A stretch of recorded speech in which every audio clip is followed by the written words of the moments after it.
Hi, welcome. I'm Melissa Virtue. Happy June 1st. I wanted to talk about the energies that have been rising, emerging.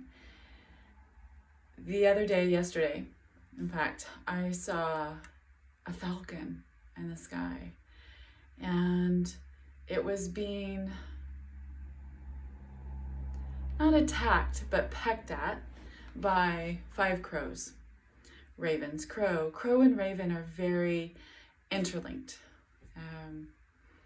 They're interwoven when we talk about the magic and healing of them. Although they're unique beings, they work very closely together. So, crow, right? Beautiful black crow, sleek feathers shining in the sun, diving at this incredibly beautiful falcon with all of its markings on the underside of it, right?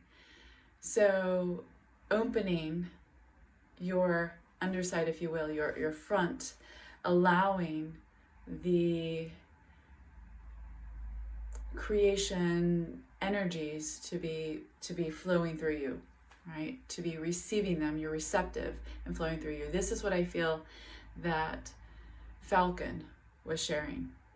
And its markings were so beautiful, and its tail was split, and it was opening and closing its tail and enjoying, gliding and circling. So its pattern and path was this circle, these concentric circles it was making. And I began to sing, and I call it, well, to me, it's a language with the animals. And that's how I connect with them sometimes, is singing.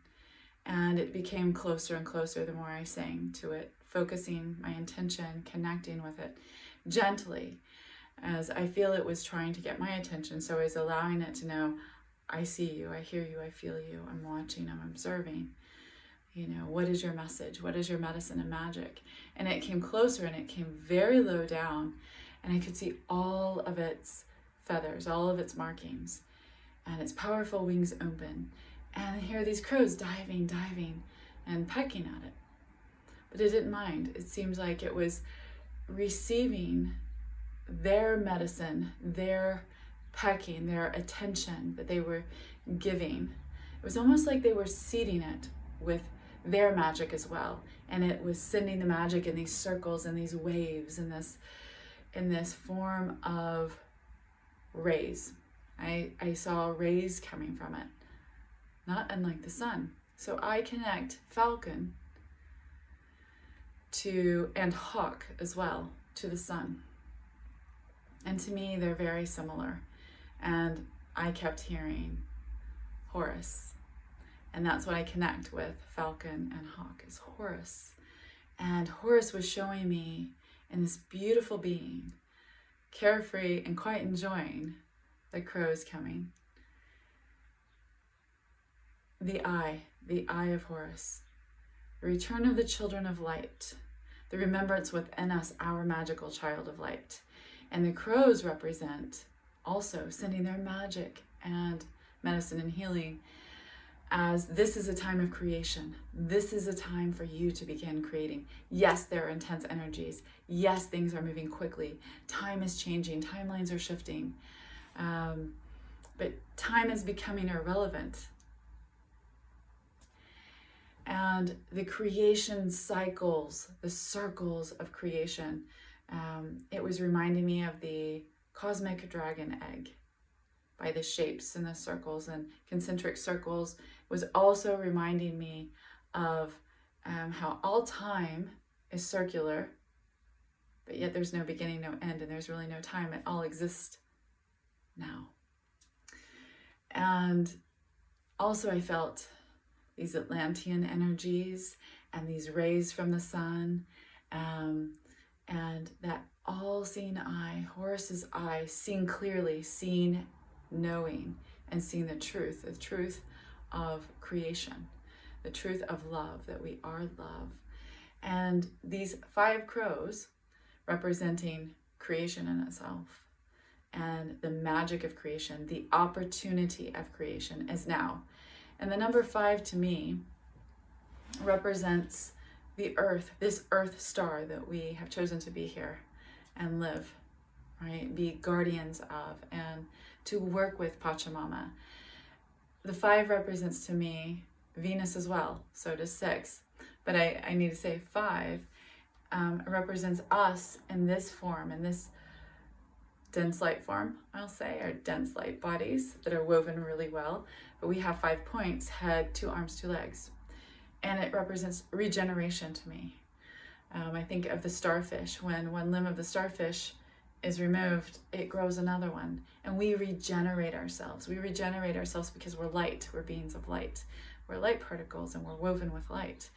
And so here we have Horus, the sun, representing of the sun, Helios, representing of the light, the all-seeing eye, the eye that is open, the I am love. I am creation, I create. You know, all of this balanced our inner sun as well, Horus awakening that and allowing the energies to rise within us to emerge, from Pachamama to balance and rise, from the celestial realms to pour in and us receive. Right? And here this falcon is receiving this opportunity now. And it's like the birds were giving, as I said at the beginning, to this falcon.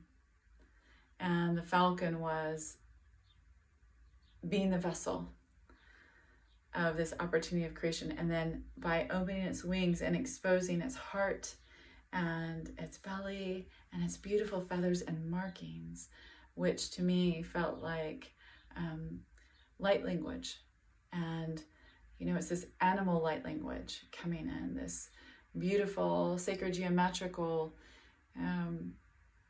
light encoding codes coming in and opening to spread the wings and ray down or pour down these beautiful magics and codes for all of us. So it was so beautiful, and it was there for 10 minutes maybe. 10 means new beginnings for me. That's how I see it. So I'm curious how you see the number 5, how you relate to falcon or hawk. If you have a relationship with Horus, if you know that Horus is a guardian of children, including our inner child, the child of the sun, and our inner sun, our awakening, our I, our knowingness, our remembrance, right? And how you relate to Crow, how you see Crow. And Crow and Raven are associated with Raven Odin, his messengers, right? 2 of them. And going from the other worlds and the celestial realms and the other realms and bringing back information to be used for creation, creative purposes for the highest good of all. And dancing with crow feathers for some tribal people and cultures is a very powerful work of creation. So I was asked by my son about creating, and he was reminding me we have to feel it. First, when we have those emotions that are pouring through us or needing to alchemize, needing to come through, they're rising up and saying, I'm here, to acknowledge them, allow them to pour out of our bodies with movement, vocalization, anything that moves up and out, anything that you can ground down and give to Pachamama, give up to your guides, your teams of light, to your highest self, to take and alchemize, right? And then it's like pouring the vessel out to be refilled. Then with the light, the joy, allowing that to emerge, and then we create from that space, from that light and joy, and holding in our hearts and our mind, balancing what it is that we are creating. Now is this time, even with all of these energies, especially with all of these energies, the electricity, the heat, the waters, the sun flares, the everything coming in, right? All of the elements that we hold within us. And we hold everything. We are the stars. We are the galaxies. We are source. We've come from that divine love. We are love. So I'm curious about your dream space, where you've been, what's coming through for you in your dream time. As I've said before, if you've heard my other videos that it's changing for us individually and collectively. And it's very powerful, very potent, very magical at this time in our dream space. We do travel between the worlds. We do visit other times and spaces. We do go to other stars, planets, dimensions, meeting with our star family, meeting with the ascended masters, if you will, the dragons, the Shekinah, all of the beings. And I keep hearing, like right now, the bees are coming, and the bees and Hathor, the Pleiades, all of these beings bringing messages because you've called them. You've called this dream space for you to travel, receive and retrieve and bring back to help this time now. So I am excited about my upcoming. In just a few weeks, I will be doing a live Zoom call with Jackie White from Inspirations. And you can find, I have the link below, so you can find that to book your place. Bring your questions. I want to answer every question you have. But this cosmic dreaming is really shifting, and there are a lot of symbols that are really full of magic, very ripe with potency right now.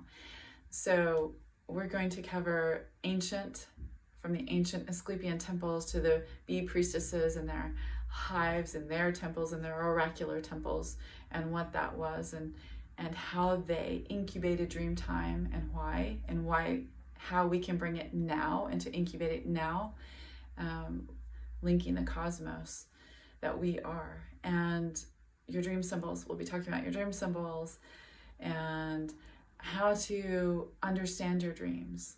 So I have that coming up that I'm excited about. And then sacred dance ceremony on June 18th for the new moon. And that's in Glastonbury. I'm really excited about that. You don't have to be a dancer to do that. We're all dancers. We are all dancers of light, of love. But there's no necessary dance experience you need to have. This is just us embodying the cosmos, embodying the Shekinah, embodying the Great Sophia and Pachamama, the Earth Mother, the Star Mother, right? Embodying them to really feel that divine feminine flowing through us, to feel that, seed it, code it, send it out to the world, send it out, and allow ourselves to receive and create with it. So we'll be doing a lot of wonderful things outside, barefoot on the ground on Pachamama. I hope to see you there. You can find that on my website. And I send you so much love. Think about the animals that are coming to you. I've been having a lot of bee, swan, crow, and of course, pigeons.